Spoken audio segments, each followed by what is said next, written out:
Assalamualaikum warahmatullahi wabarakatuh. Selamat pagi, saya Ali Manudin, mahasiswa setia YAI.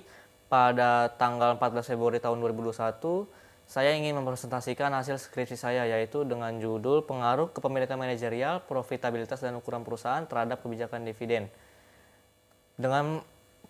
Pada perusahaan manufaktur yang terdaftar di Bursa Efek Indonesia pada tahun 2017 sampai dengan 2019. Yang pertama yaitu poin pertama, pendahuluan. Salah satu produk investasi yang ada di pasar modal adalah investasi saham.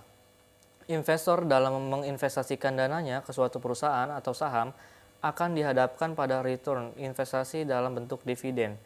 Dalam melakukan penilaian terhadap perusahaan, investor sangat membutuhkan informasi-informasi yang berkaitan dengan perusahaan tersebut. Salah satunya informasi mengenai kebijakan dividen. Yang selanjutnya yaitu landasan teori keagenan. Hubungan antara agen pihak manajemen suatu perusahaan dengan prinsipal atau pemilik. Dalam hal ini, manajemen perusahaan berperan sebagai pihak yang memberikan tugas oleh si pemilik, dan si pemilik adalah pihak yang memberikan tugas kepada manajemen perusahaan. Selanjutnya, landasan teori. Kebijakan dividen, kepemilikan manajerial, profitabilitas, dan ukuran perusahaan.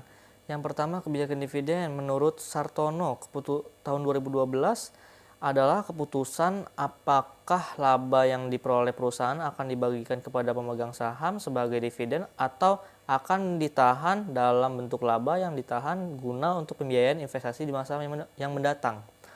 Kepemilikan manajerial adalah kepemilikan saham yang dimiliki oleh manajemen perusahaan yang diukur untuk presentasi jumlah saham yang dimiliki. Profitabilitas adalah kemampuan perusahaan memperoleh laba dalam hubungan dengan penjualan, total aktiva maupun modal sendiri. Ukuran perusahaan menurut Rizky tahun 2012 yaitu ukuran perusahaan menunjukkan skala besar kecilnya suatu perusahaan yang ditunjukkan oleh total aktiva, jumlah penjualan, dan rata-rata total aktiva yang dimiliki suatu perusahaan.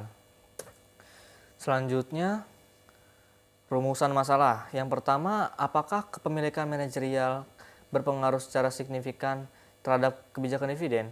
Yang kedua, apakah profitabilitas berpengaruh secara signifikan terhadap kebijakan dividen? Yang ketiga, apakah ukuran perusahaan berpengaruh secara signifikan terhadap kebijakan dividen? Dan yang keempat, apakah kepemilikan manajerial, profitabilitas, dan ukuran perusahaan secara bersama-sama berpengaruh secara signifikan terhadap kebijakan dividen? Selanjutnya yaitu tujuannya.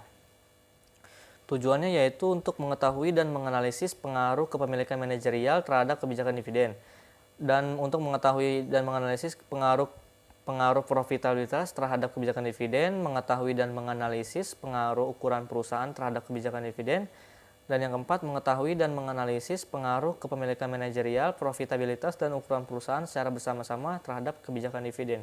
Selanjutnya itu hipotesis penelitian, yaitu ada tabelnya seperti itu, saling berkaitan dengan kebijakan dividen, yaitu H1, kepemilikan manajerial berpengaruh signifikan terhadap kebijakan dividen. H2, profitabilitas berpengaruh signifikan terhadap kebijakan dividen.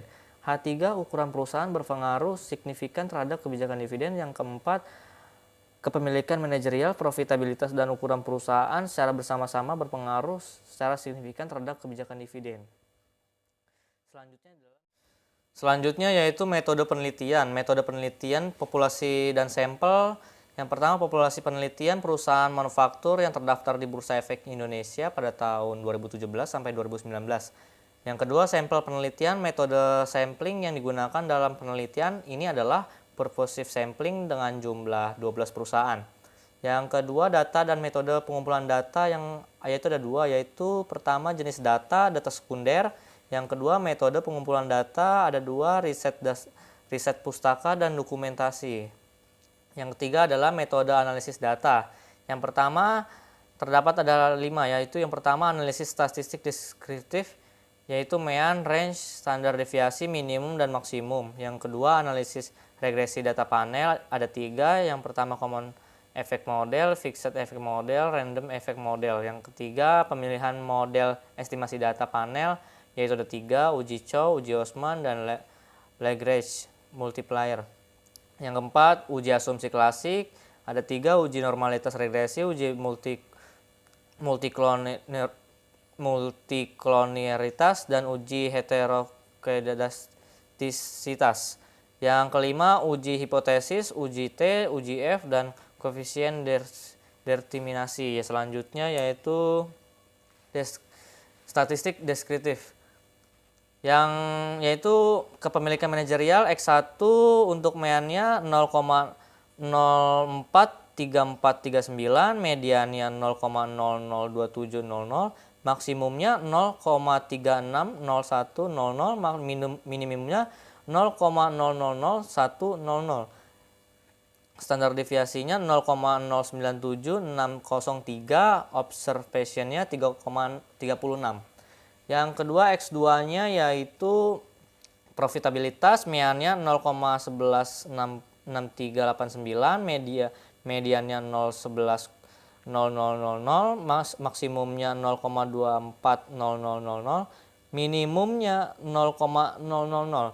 Standar deviasinya 0,054466, observationnya sama 36.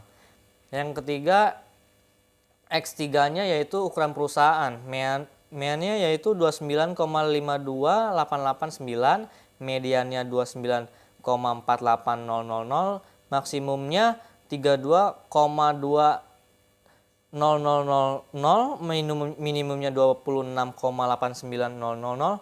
Standar deviasinya yaitu 1,552141, observationnya 36.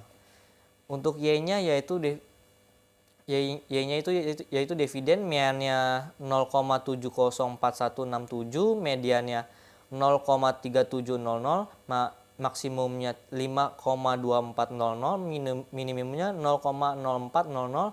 Standar deviasinya 1,069962, observationnya 36. Selanjutnya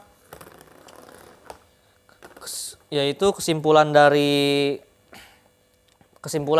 pemilihan pengujian model regresi data, yaitu metode uji pemilihan ada 3 metode. Yang pertama, Chow test.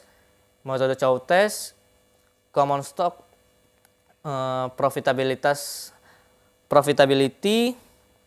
Untuk uji Chow test, hasil profitability-nya lebih 0,076 lebih besar dari 0,05, maka dipilih yaitu common effect model. Yang kedua, uji Hoffman test, di mana profitability-nya 0,01374 lebih kecil daripada 0,05. Maka dipilih yaitu random effect model. Yang ketiga, Lagrange multiplier, yaitu profitability-nya cross section 0,8911 lebih besar daripada 0,05. Maka dipilih yaitu common effect model. Selanjutnya, uji hipotesis regresi linear berganda dengan common effect model, yaitu koefisien determinasi nilai penyesuaian R-square sebesar 0,133093. Artinya kepemilikan manajerial, profitabilitas, dan ukuran perusahaan dapat menjelaskan atau berkontribusi sebesar 86,7% terhadap kebijakan dividen.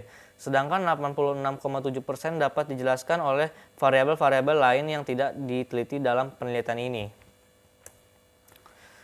Selanjutnya, kesimpulan. Kepemilikan manajerial tidak berpengaruh dan tidak signifikan terhadap kebijakan dividen. Profitabilitas berpengaruh dan signifikan terhadap kebijakan dividen. Ukuran perusahaan tidak berpengaruh dan tidak signifikan terhadap kebijakan dividen. Kepemilikan manajerial, profitabilitas, dan ukuran perusahaan secara bersama-sama berpengaruh positif dan signifikan terhadap kebijakan dividen. Selanjutnya yaitu saran.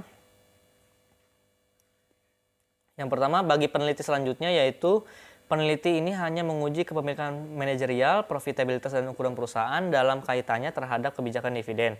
Penelitian selanjutnya dapat diharapkan mempertimbangkan penambahan variabel seperti kepemilikan institusional dan kepemilikan publik. Yang kedua, peneliti selanjutnya sebaiknya melakukan penelitian serupa namun dengan sektor yang berbeda dan dengan jumlah sampel yang lebih banyak.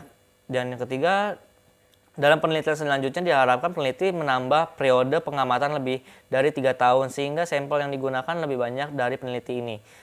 Bagi para investor, diharapkan kepada para investor lebih mempertimbangkan faktor-faktor nantinya yang mendukung dan membantu pemegang saham dalam menilai sebuah perusahaan. Dari penelitian ini, variabel-variabel kepemilikan manajerial, profitabilitas, dan ukuran perusahaan dalam kebijakan dividen guna membantu dalam meramalkan menilai perkembangan suatu perusahaan. Terima kasih. Itu saja yang saya dapat sampaikan.